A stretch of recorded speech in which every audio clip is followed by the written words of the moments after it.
Hi everybody, welcome back to the channel. My name is Sven and I hope you're doing great. Today I want to introduce to you a new look development tool that I built that is finally out. The NOIR Strips DCTL. This tool is for sure one of the more unconventional ones you find out there, but it's a tool that I use on almost every grade in the past couple of months. It creates some incredibly beautiful looks you simply can't get any other way, so let's look at a few examples first.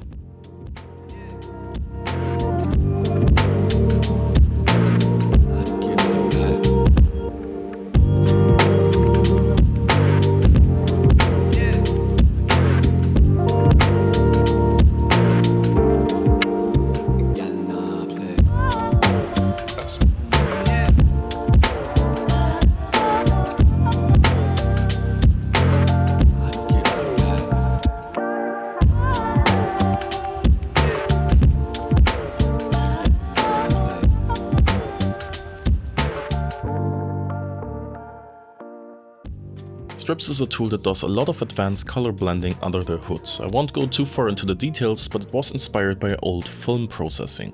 The way film consists of individual layers that blend into a colorful image is similar to how digital images work, but the response of each film layer to incoming light of course is widely different to what a sensor does. This is what gives film its incredibly beautiful color renderings.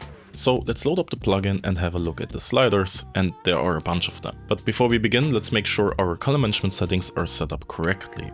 I am working in DaVinci White Gamut Intermediate here, and this is also what the tool expects. But if you want, you can also set this to ACES or Arilog CV3 and 4, as those are the most commonly used working color spaces. Right away, I know, it looks a bit confusing at first and it shifts the colors by default. Both are by design, but we can also start to clean if we change the mode over here from analog to digital. Why isn't this the default, you might ask? Well, Strips is designed to trigger inspiration. You are supposed to play around with the sliders. You should not think too much about which slider to turn. You should just play around and find something that works, which is also why the names of the sliders are a bit cryptic at first. Of course, once you understand how the tool operates, you can also start from the clean slate and only add specific adjustments, but I would advise you to be open and get inspired by the looks. And the analog mode forces you to start from a new image. I find that to be incredibly helpful when seeking inspiration, and also it greatly helps creating filmic color palettes. So if we start with the analog mode, it's probably easiest to explain the con sliders first.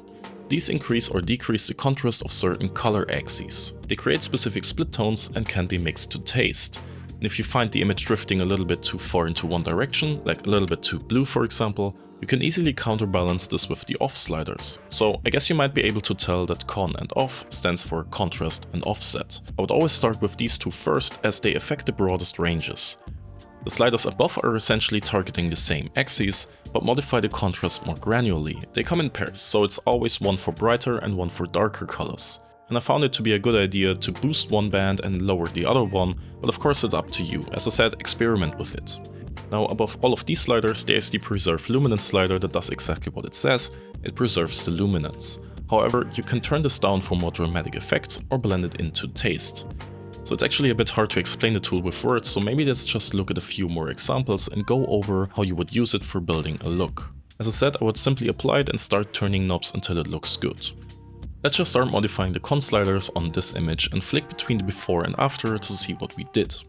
Okay, this looks cool. We get warmer shadows and slightly cooler highlights. What happens if I adjust this one? Now it gets a bit greener. Now let's just play around and see what we like. So this tool is like a huge look collection. Essentially there are 13 sliders plus the analog versus digital mode, so that makes 26 sliders if you will. As you can see, the number of combinations is almost infinite. There's just so much variety you can achieve by just playing around. And as I said earlier, this is exactly what the tool is meant for, playing around. Finding unexpected color palettes, finding inspiring looks and just trying out. All of these looks have a certain filming aesthetic, even when we select the digital mode. However, I found that the analog mode treats skin tones a little bit nicer. And of course the same slider configuration will look different on the digital and the analog mode. That makes sense as they are based on different starting points, but both modes can create incredibly beautiful color palettes. So I urge you to try out the tool. There's a free demo available on my website, and if you want to buy it, I'm actually running a discount until the 30th of September. You can find this one in the video description. So thank you for watching. I really appreciate every single one of you. If you want to support the channel, please leave a like and a comment and subscribe if you aren't already. And until then, I'll see you in the next video.